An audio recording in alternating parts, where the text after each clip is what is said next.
reading it, or do you want me to pass it to somebody else? Pass it to somebody else today, because Okay. DC's still Hey, loading. hey, Livia, would you mind reading the Sampo description for us? I can send you the. Sure. Yeah, great. Where is that?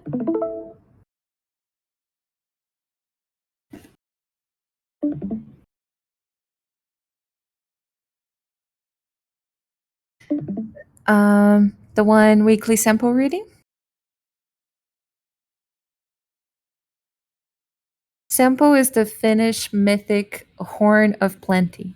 It symbolizes this working group purpose, mission-driven, community-owned, and governed capital to advance the field of token engineering. We focus on financial management, income generation, and the economic development that builds demand for the TEC token. Awesome, thank you. So I'm going to start with showing you guys one thing. I'm so excited. We just got this from Marco. Sampo logo, new Sampo logo. And look how he actually embedded the three. This is the Sampo, and it's like the gold and the grain and the salt. So that was pretty cool. That's pretty awesome. Yeah, that guy is awesome. I was so happy that he was able to do that.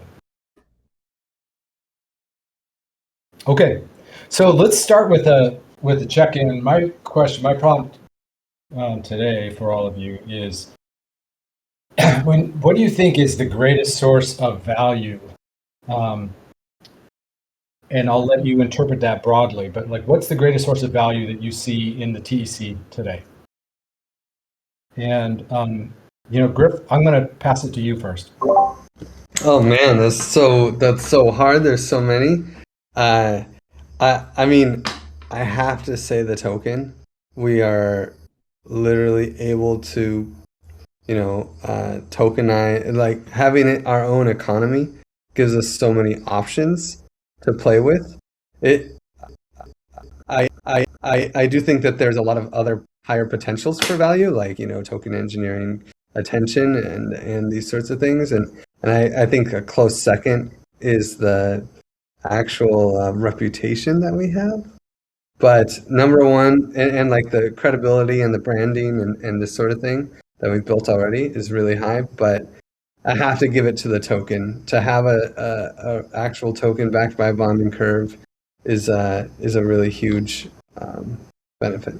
I'll pass it to CryptoZach.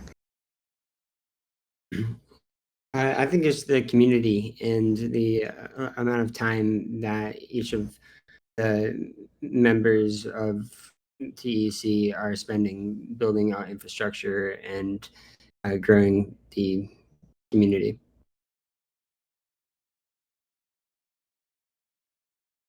Cool. You want to pass it on to somebody else?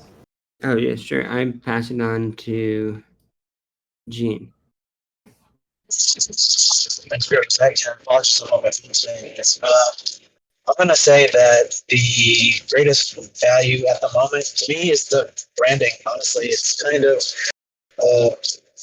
it's kind of seemingly minimal, but there is such power in the name Token Engineering Commons, where people come through the door with some huge expectations of value and of insight, and it's powerful to be able to, in the future, direct that towards services, towards what people expect to find when they come through the door. So that's something that I've heard from multiple people in onboarding and guiding. So yeah, that's what I'm going to say. I'll pass to Bear. Thank you, Gene. So for me, I think it would be the culture and the community as well. I think the fact of being able to start working in something like token engineering and organizing ourselves in the way we're doing it, I think it's really innovative, this whole idea of a DAO. and the fact that we're actually achieving it and we're moving forward and there's been process happening. I think that's thanks to the culture and to the human work that is happening, and the people that is taking part of this. So yeah, I would say the people, that would be for me. And I will pass it to Septi.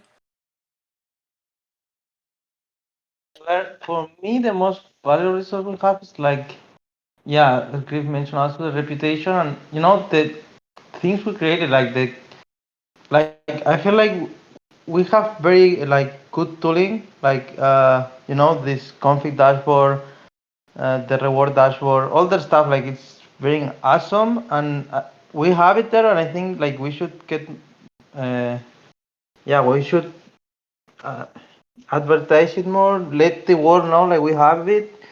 So yeah, like and like the education like the TC is promoting, like with our economy of choice, all that stuff. I think like we really need to get the world to know that, and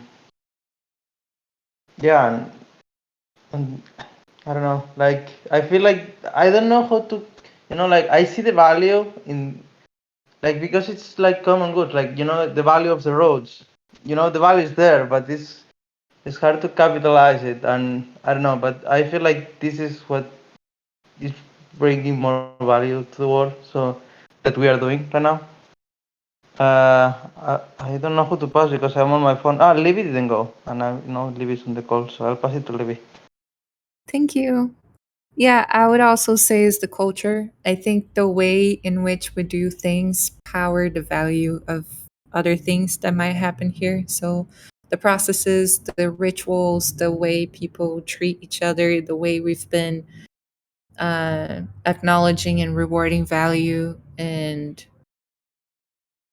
yeah, just everything has been created within in a certain way in the TC. And I think that is very valuable, and it's something that brings reputation, and that probably helped to bring value to the token too.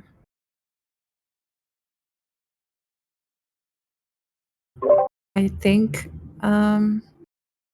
Rex, did you go? Oh, thanks. I think that maybe there's a lot of things in the TSC that have value that maybe I haven't even considered, because I'm still pretty new. But I certainly would say that kind of not only the community, but like the environment that's fostered, and the kind of the mindset that everybody in the TC seems to have is very positive, and I think it's something that will keep the project going.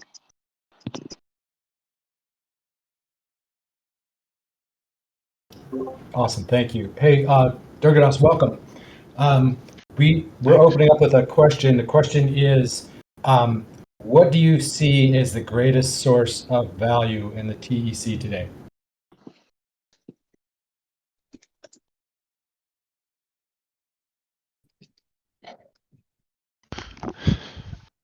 Sorry, you caught me at a bad time, so I was starting to make some food.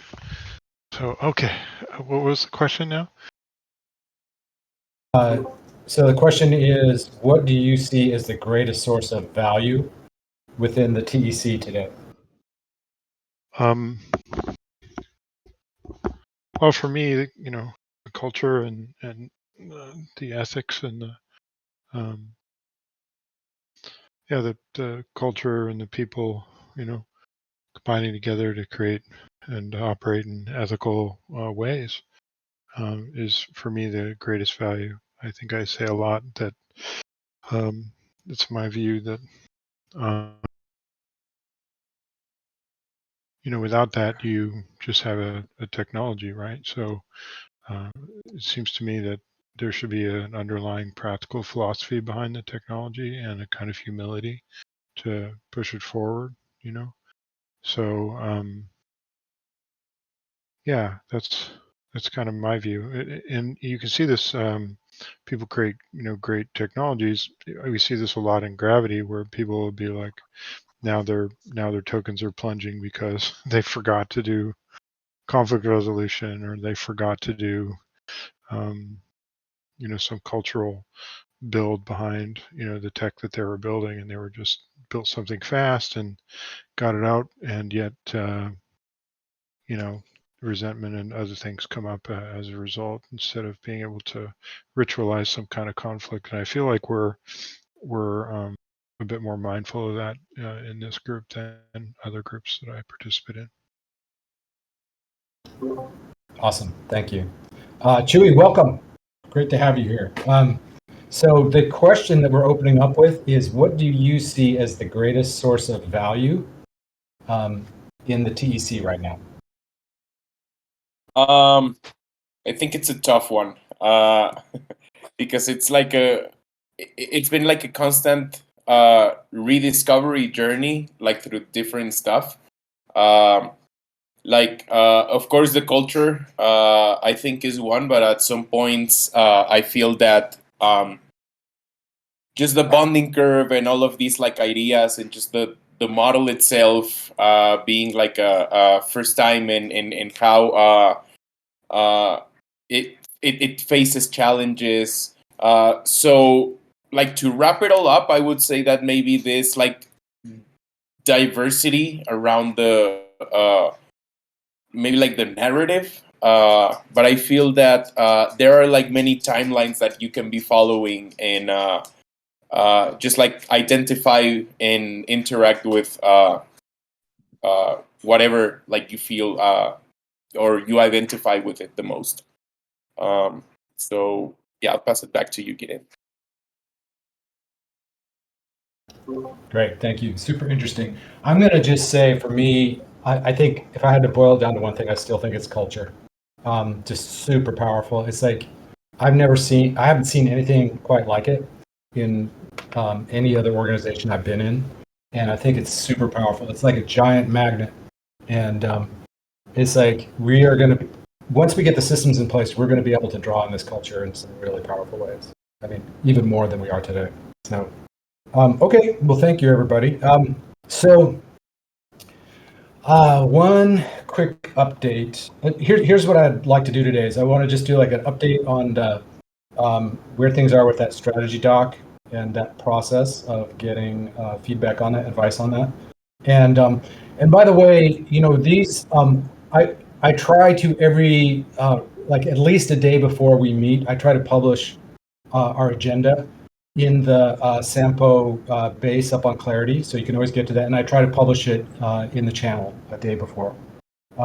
So you're welcome to add to it, like add notes or whatever. But what I would ask is, just because of the way the Clarity works, is if you can like not type directly into the document, just add a comment, because right now they don't have the ability to track the changes the way like Google Docs does right now. So, okay, so today, just a quick update on the Sampo strategy doc and the advice process. An update on what's happening with the analysts and transparency. And then what I'd like to do is spend a little bit more time talking about slowing the spending and what that should probably look like what our ideal picture of that would be. So let me pause for 1 sec. Does anybody else have anything urgent that you would like or important that you'd like to add?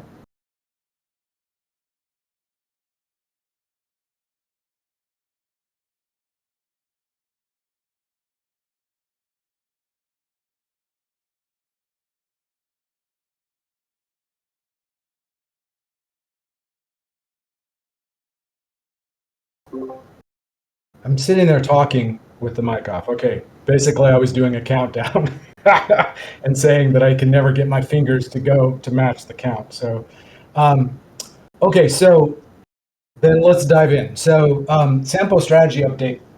The document is here in the agenda. It's also in the channel. And so it would be great if you all could, even if you're short on time, just skim it, because I've tried to structure it so that it's pretty easy to follow the argument all the way through it.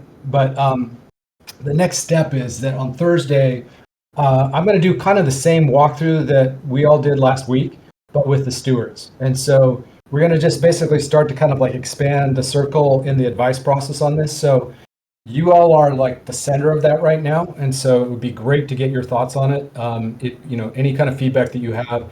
Gene and Bear, thank you for your comments on it. And Gene in particular, man, those were awesome edits that you did, made it way stronger. I think that Livia and I are going to talk after this call, but I'm trying to figure out like where this goes eventually, and whether this becomes like a post on the forum, or like a summary of it goes up there. So I'm gonna try to get Livia's advice on that after this call. But if anybody has any thoughts on that right now, that would be great. No? Okay.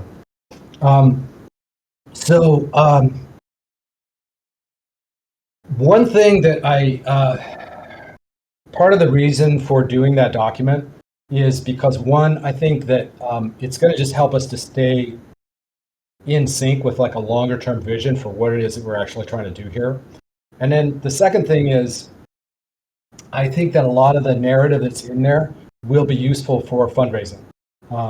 I think that we'll be able to pick off some actual, some of that content and reuse it when we do pitches. And then finally, I think one of the things that you'll see in there is this big focus on capacity building. And so the reason this is so important right now, which we'll get to in a sec, is that as we're running into more and more problems passing proposals, it's like we need to, I think, my opinion is that we really need to have this capacity building lens. It's like, how do we continue to invest in ourselves in ways that, with the proposals that we pass, so that they're building for the long term. And so that's some of the stuff I want to come to in just a bit. But that's why it's important to get the feedback on this right now. So before we go to the next topic, is there any comments or thoughts?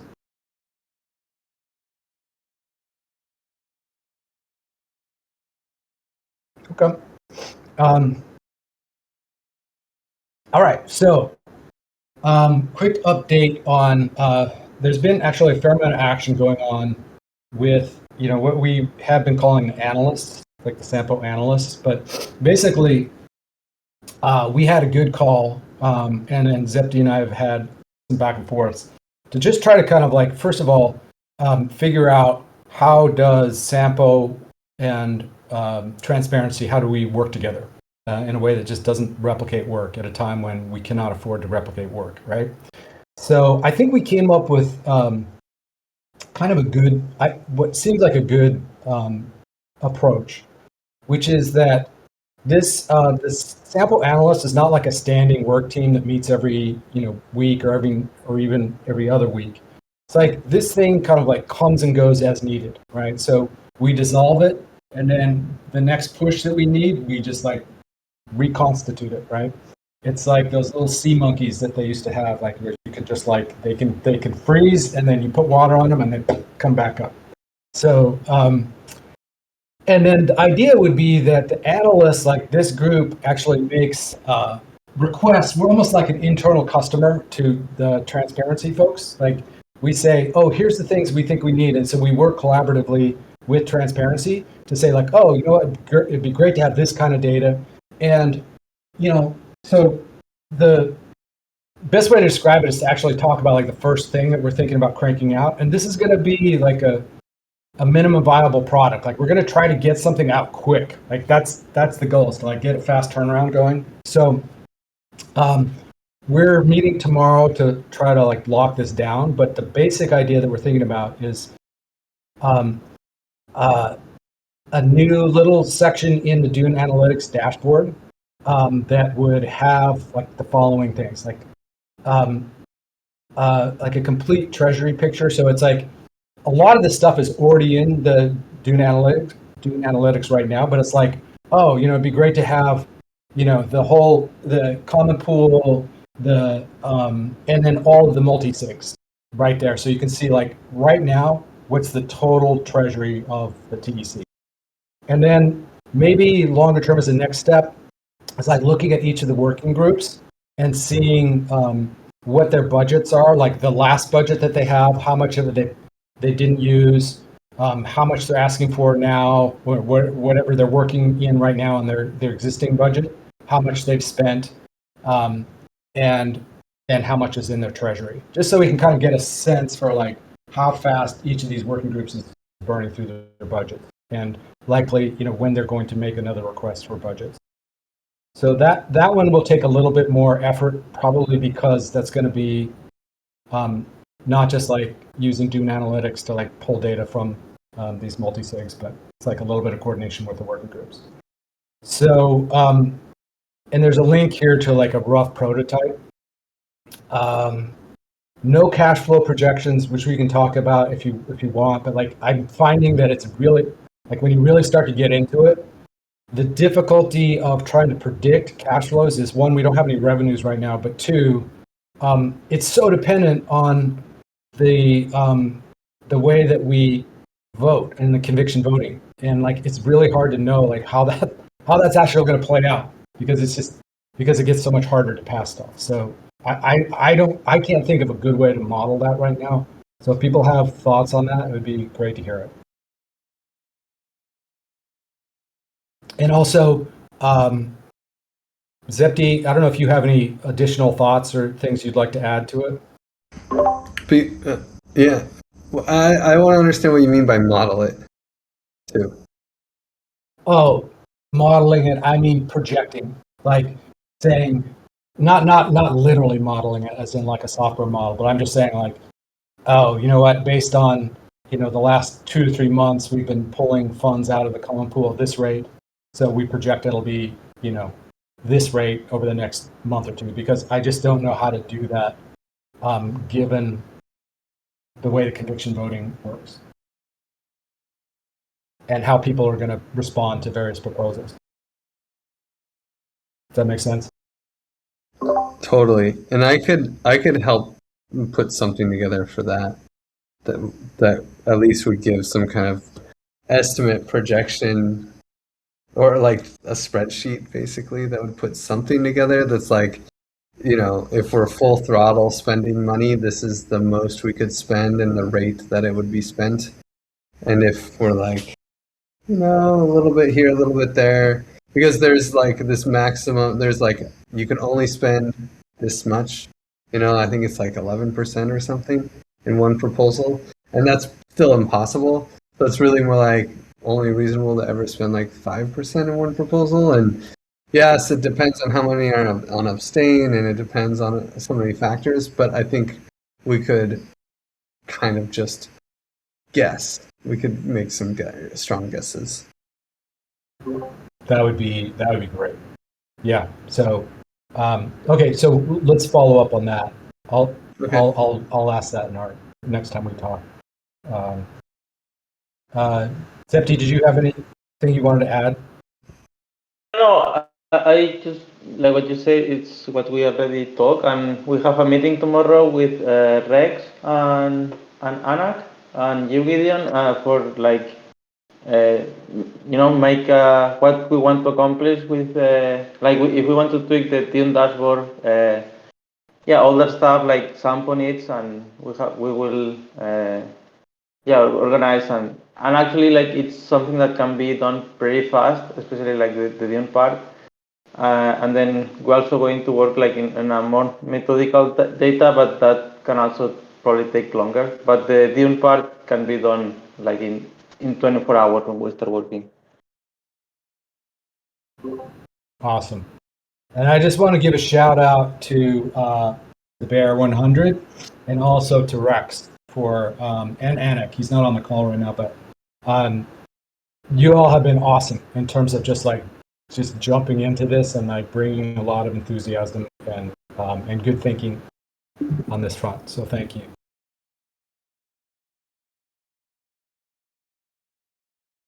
Okay, so let's move to the next topic. Um, so this is like this question of how do we slow spending in a way that isn't just completely reactive or just like taking our hands off the wheel, but also that respects the culture of this community, which is that we use conviction voting. We're not doing like top down control or guidance of it's not like the steward saying this is how it shall be, but I don't think that excuses us not having some type of plan for guiding and making recommendations. I guess the way I would say it. And so I'm just going to add a couple things and then I'm going to open it up. I personally believe this is why I put time into that document. I do think that this idea of capacity building, like really using that frame of like how do we build the long-term capital of this organization, of this community, and in all its different forms, like cultural capital, financial capital, expertise capital, and social capital. So like, how do we make sure that as we're slowing down spending, we don't inadvertently hurt ourselves and inadvertently hurt our ability to strengthen ourselves over time? So that's one frame that I think is important. And I think there's one other aspect of this. As I have all my tokens, or I had all my tokens on the abstain proposal, which is basically what we're using right now to slow down spending. And what I realized is that in order to vote for the stewards proposal,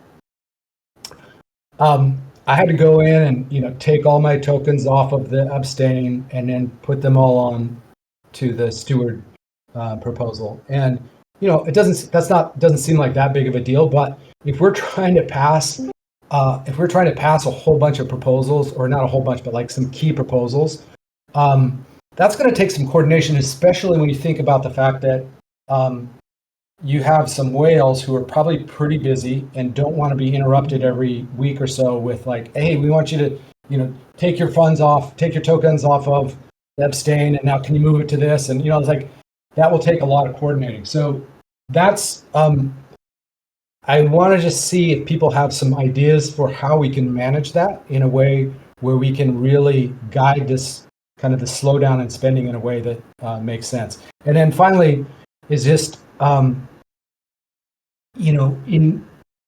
this question of how we slow down the spend, it's not just about these kind of obvious ideas of like slowing down our spending of the budgets, but maybe there's some other ways, more creative ways of thinking about this. So I'll just throw this out as an example.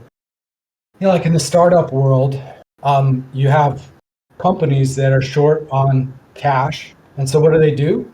They basically have their employees, their contributors, earn equity, right? And we're not supposed to use that word ourselves, but the token is kind of analogous, right? So what are ways, there's been some things that Griff has been thinking about, Tam's been thinking about for paying out compensation in TEC. Maybe there's some programs we could look at that are like, the equivalent of the employee stock purchase programs that companies have to kind of help people, incentivize people to take the TEC instead of XDI. So anyway, I'm going to stop here, but I just wanted to tee up this part of the conversation and get people's perspectives.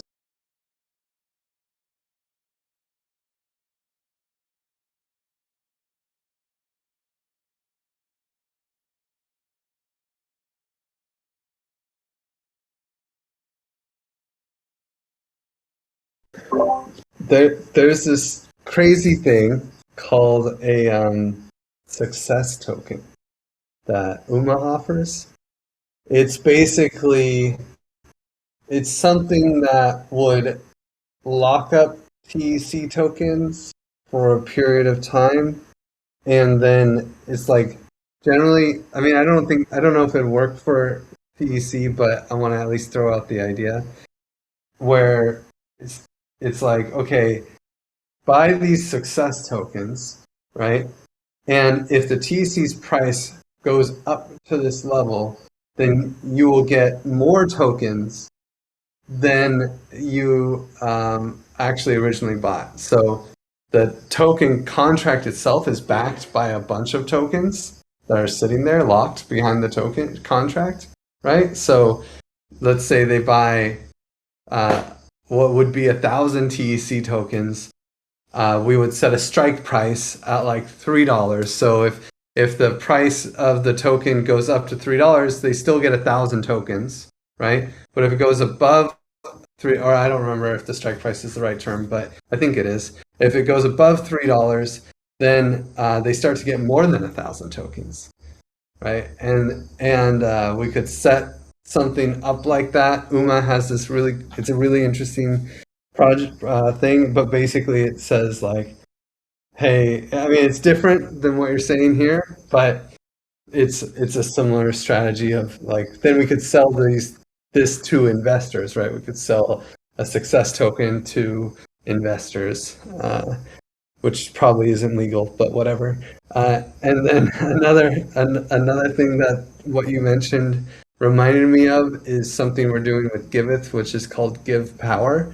And so we're going to have people lock up Give tokens and lock it for a period of time. The longer the time they lock it for, the more power they get, the more Give Power they get. And with their Give Power, they can boost projects. So it's kind of like conviction voting, but the other way around. When in conviction voting, you deposit tokens and your voting power grows over time. Here you lock tokens from the get-go, and that gives you voting power. And then I don't know if this could be like curating a list of trusted projects or what kind of system, but it would be an economic approach towards giving utility to the TEC token to have some kind of curation mechanism based off of if you locked your tokens. And SEM is doing the smart contracts for that, so it wouldn't be hard to have them copy paste for this as well.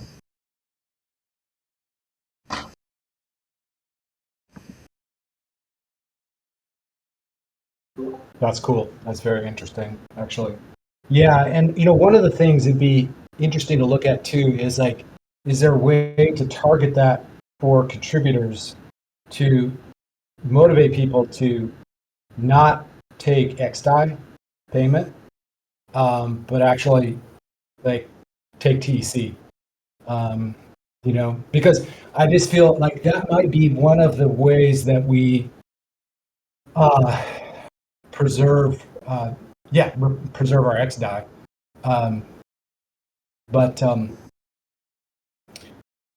Yeah, I think it would take some modeling. This is where I think actual modeling would be useful. Is to and actually Tam was talking about having some CAD/CAM help maybe to kind of look at some of these problems. But I don't know, Griff, if you do you think these are complex enough to warrant something like that, or do you think we could eyeball? Well, I think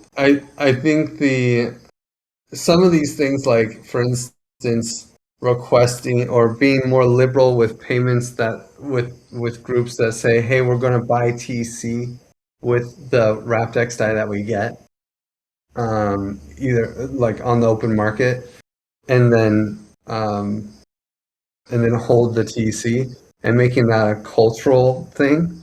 I think we can for sure say that's a good thing.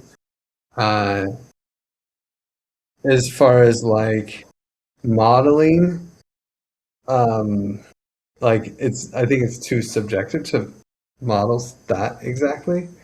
I do think that if we're looking at modeling, there's like a few things that might be interesting, but one of them is that's been brought up a few times since we launched is what should the tributes be? And that seems like something that would be really good to model and also could, like, right now there's a vote. Go vote to raise the exit tribute and lower the entry tribute. But this is just like, this is the proposal that won, and this was the the idea, but now we have some data on trades, and that would be pretty interesting to model. Yeah. Okay. Yeah, I mean, I think there's also some work that we could be doing to promote the ABC page. I mean, that we're not doing any promotion for that right now. So, like, actually just putting pitches together to explain, why would you want to put your money here, and and just doing some just straight out marketing to do that. I mean, we have to be careful not to.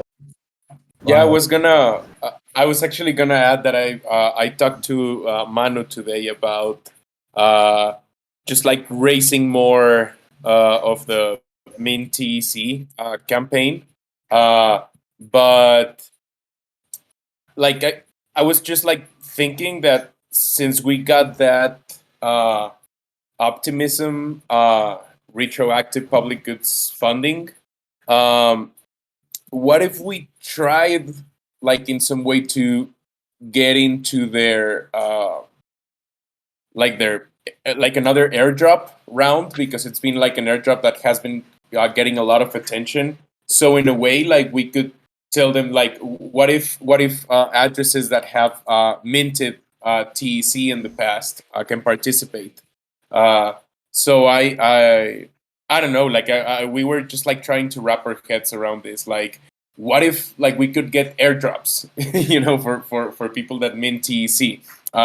And then we were like, actually, there's like a way in which like we could be like suggestive about it, and the answer to like some legal complications or anything that might be like around it, I feel is the name of the campaign itself, like mint TEC. Like we're asking people to mint TEC, not to buy it.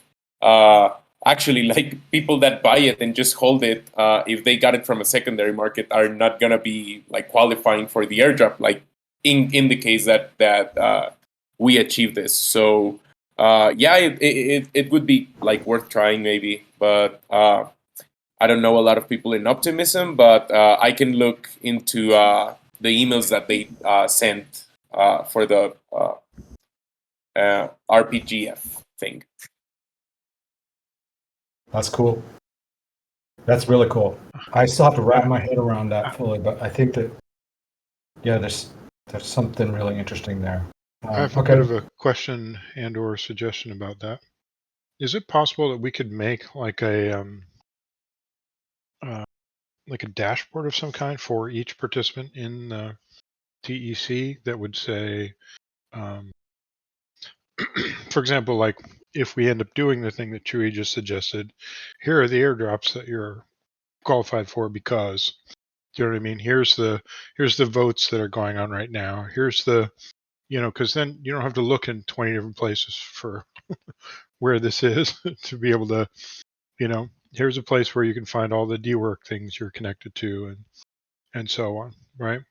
I think from a user interface standpoint, that could make it so that we could leverage a lot of these things. And I'm not sure any other DAO has such a thing, but it might be an excellent way to continue adding features, while being able to promote things, and it becomes a centralized place where you could make people aware and or promote the stuff that you have going on. Yeah, that's interesting. This reminds me of something that Edu and I are talking about over in Communitas, which is basically just getting a simple mechanism for us, a simpler mechanism for us to communicate with token holders, not just the hatchers, but like everybody who holds a token. And so that because he's had to do all this outreach and stuff, so it's not the same thing you're talking about, Durgados, but it's kind of related. You can imagine like a communication system. Yeah, exactly. And so you just create groups of people who are hatchers or whatever, and then you want to communicate with the hatchers, and it shows up in their dashboards, right? This kind of thing. Okay, how about anybody else? Any other thoughts that are bringing out there?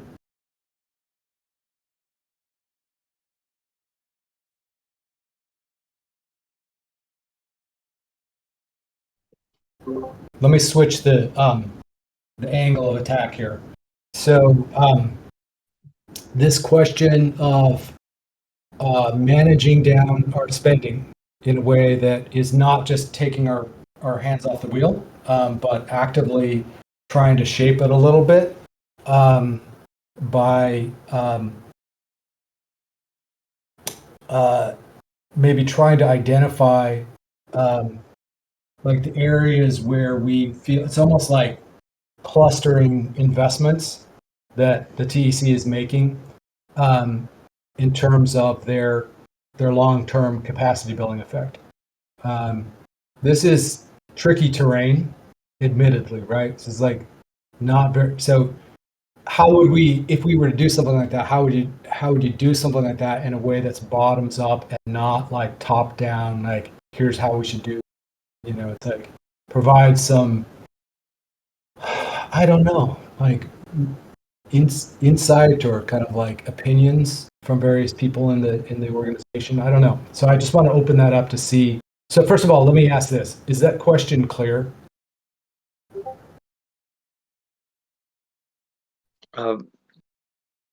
Could you like rephrase it slightly? Yes.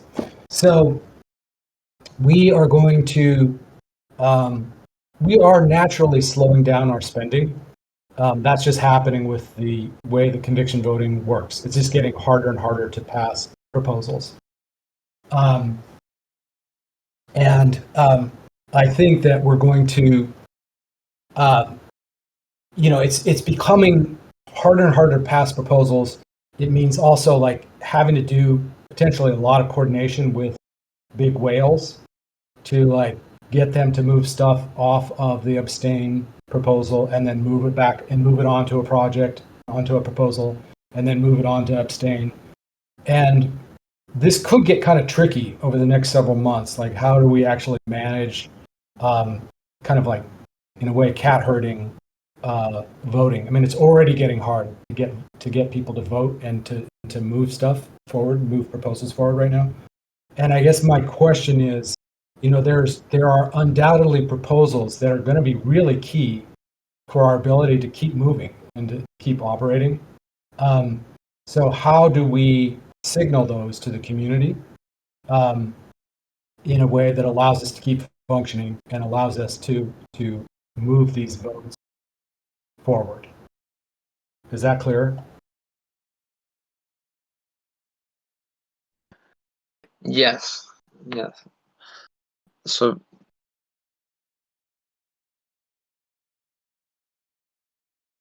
I'm guessing. I mean, of course, you can you can tweak the incentive structure slightly to make abstaining less OP. And kind of try and incentivize activity that way. But that's like it's whether the carrot or the stick approach.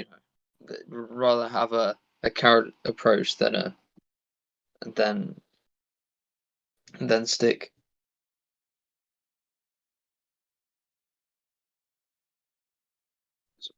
I feel like abstain is as valuable as voting on another proposal. Like people might feel like the proposals that are there are not what we need to use the resources, and then it shouldn't be compensating people who's voting just for voting. So we should be careful when we tweak the incentivizes. That's a good point, actually.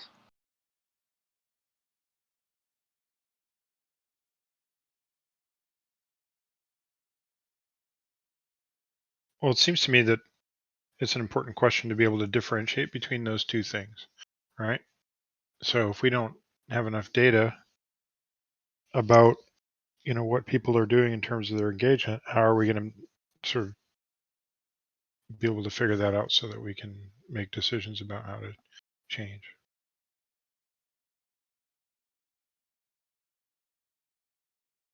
Durgas, do you mean their engagement on conviction voting? Yeah. So right now we're sitting there going, well, maybe a person's abstaining because they just don't know enough about it, or they're, are people operating because of ignorance, or because they just don't feel that those proposals are worth their votes? Do you know what I mean? So that's kind of what I'm trying to figure out in terms of that. And I think that would then again go back to the dashboard thing. If you could tell that, it's like looking at an email. Okay, well, you looked at it, but you chose not to do anything. That would that would give us a metric, right? At the same time, if they looked at it, it would drive more engagement, right? Because then everyone would have that right first thing when they logged into the DAO, and they'd be able to participate in that fashion.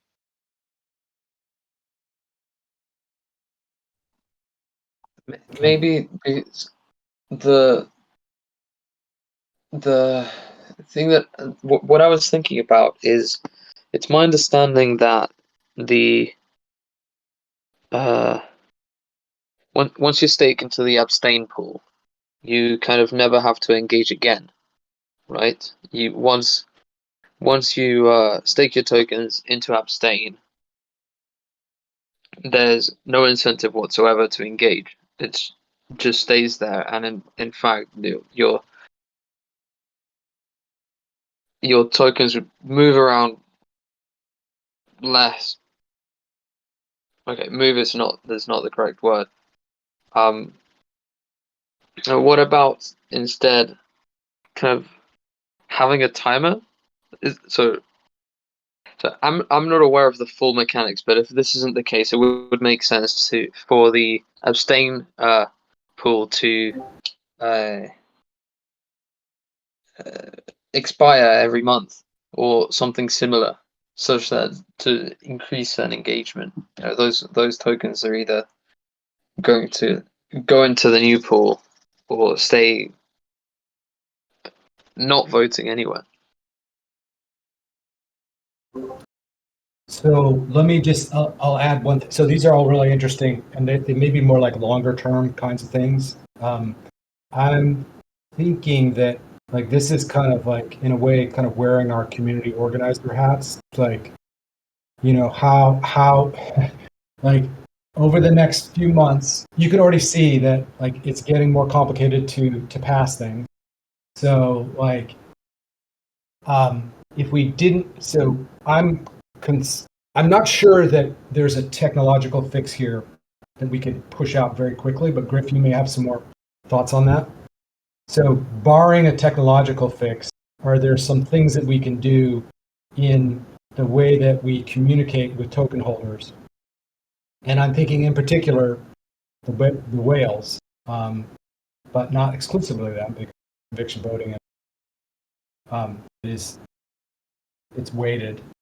So everybody's vote does matter, but the whales really do matter. So are there things that we can be doing, and more importantly, should be doing to help kind of steer these proposals to kind of keep our operating capacity high?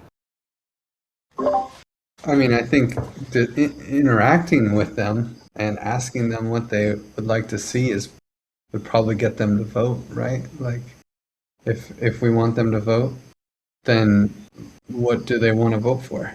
And give them that, and they will vote for it, right? Like, I think we can, we have our momentum that got us here that people bought into, but we probably need more feedback cycles, and there are a few big whales that should be easy to reach out to and get feedback from. And there's also influencers, and the whales are also influencers. So like, if we get them, I know both Trent and Zargam, who are, probably the leaders in the token engineering space. There's a few others, but they're like really huge there, and they're also whales in the TC. So it's probably worth, heeding their advice and trying to implement some of their ideas. They have lots of ideas, but we can't be like, okay, go work on it. That's kind of the duocracy approach of the TEC. but it's not going to work with our whales because they have other jobs. So, yeah. Yeah. Okay. So that's another thing. Maybe to Griff, we can follow up on that too. It might be good to actually have like a list of people that, who we actively want to engage with this kind of outreach over the long term, probably, right? This is just like this would be like like the shareholder what's it called? Shareholder communication, shareholder relations that corporations have, but it's like token holder relations. What does that look Yeah. like? Token holder relations, but I really think these two are all we need. I don't think we need more than that. Sargam and Trent. Okay. And everyone else would follow. It sounds to me like part of the problem we're having is not that we are spending too much or too quick, is that we're spending on proposals that are not giving a short-term impact to the TC. So there was like the T Academy proposal that was huge, that will have a long-term impact. And there was the NUM proposal that we're not really seeing the impact, or it was an untangible impact. And then the proposal inverter, it's also like out of the sight impact. So it was like large amounts of fund that went to proposals that will only bring some type of value acknowledgement to the TEC in a long time. And then the proposals that are bringing a short-term impact are not necessarily related to token engineering, that they are more like operations. So that's why we're having this feeling like, oh, funds are just running away and we're not seeing any type of return. But maybe what we need is more proposals, like Griff said, that like whales would enjoy voting for, but that they are also aligned with a short-term impact to the TC where the token can be boosted. Like we can kind of see the impact they had on the token. Yeah, and You is there just an said, ideal mix of those two things, right? In terms of where we want to go and what kind of community we are and so on. yeah. Well, I think so. We just have a few more minutes. Okay, I think we have there's some seeds of some good ideas here to focus on. And so maybe we follow up on this one next week just to like turn this into something more concrete. And we'll have some feedback. I want to ask some of these same questions of the stewards on Thursday. And so if people are interested in sitting in on that call, those calls are open.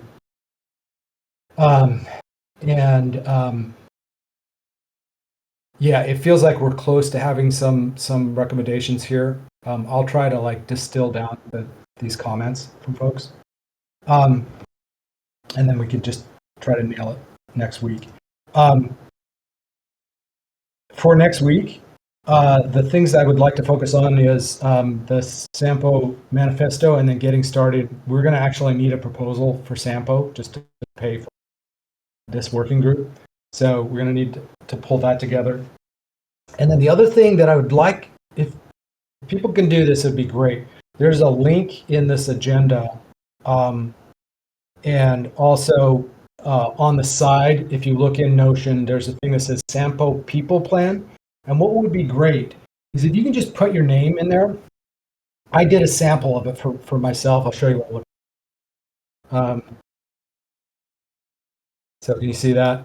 So I just put my name and then areas of expertise and interest. Because what I'd like to start doing is kind of just get like a catalog of like what people can contribute, what you're interested in contributing, and what you actually have some skills and background in. That I'm not talking about like juggling and stuff like that. I'm saying like things that are related to Sampo. If you want to juggle, we can do that too, but we'll be juggling money. So if you could do that before next week, and I'll put a link in the Sampo channel directly to this document, so you don't have to fish around for it. But I'll put a link. But that would be great too. Then I'd like to talk about that next week. And finally, is there anything else that people would like to add to next week's agenda before we close out? No, I think we might have a progress report about kind of what we've been doing in the last week. Myself, Anik, and whoever else kind of joins that stuff. Cool. Okay. I think you cut out a little bit there, but basically you're saying an update on what's happening with the analysis. Yeah. Okay. Okay. Well, that's it. We're at the top of the hour. We have 30 seconds more, so you get 20 seconds now, 15 seconds now. All right, everybody. Thank you. Thanks for everybody's thinking and hanging in there. See you next week. Bye. Thanks, Gideon. Thanks, Gideon. Thank you. Thanks all.